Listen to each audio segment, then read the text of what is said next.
Hello students, if you haven't seen me, and I have just recently learned how to make videos with my new document camera.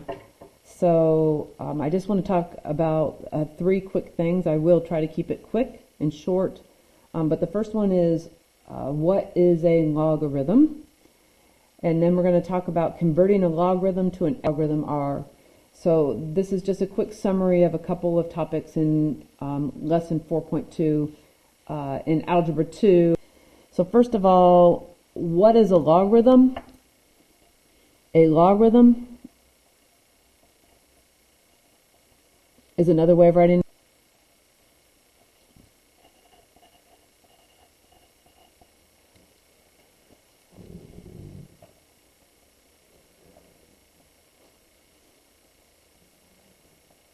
Hear logarithm and sometimes you're like, logarithm, what is that?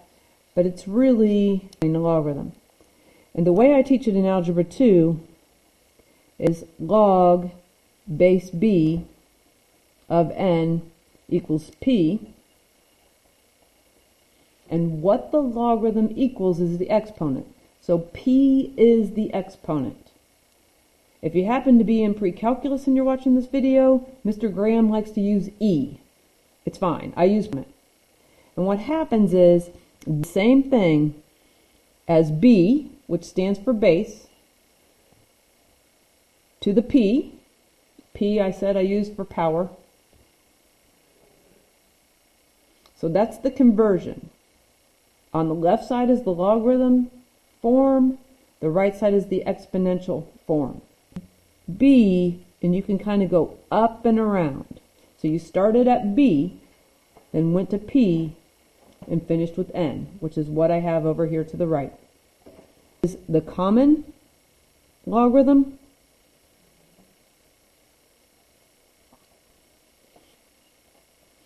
And if you look on your calculator, if you have a graphing calculator, the log button is going to be the fourth button up on the left side. And it just says log.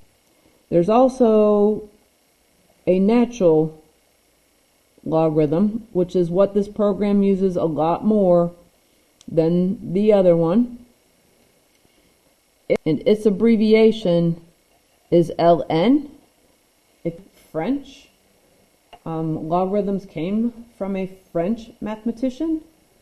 And in France, the way that they would say natural logarithm is they would say logarithm naturel. E. By the way, to get E on a Texas Instruments calculator, you would press second and then the division symbol will give you E on the calculator. Rhythms. And the first property is called the power property. And what happens is it's log base b of m times. You can break this apart by saying log base b of m plus log base b of n. And sometimes what has to happen, the problems might also ask you to condense, which means that the format on the right side, and you would have to turn it back into something on the left side. The thing is, if you multiply rhythms, you can probably make a good guess here of what you do when we have log base b of m divided by n. Well, multiplication and division are inverse operations, so this would go either way. If you go and start on the left, you can expand into something on the right. If you start with a format on the right side and turn it into something of m to the n, what happens is we can take the n and we can make it a coefficient. Oftentimes what I like to do is I like to take this n and circle it, and then I like to draw an arrow, bringing it out in front.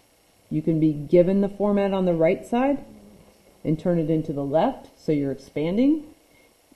And let me get my and turn it into what's on the right by expanding. If we start with the format on the right side and convert it back into a format on the left side with an exponent, we have some key points from, again, lesson 4.2 and 3.4 in pre-calculus. 4.2 in algebra 2, 3.4 in pre-calculus.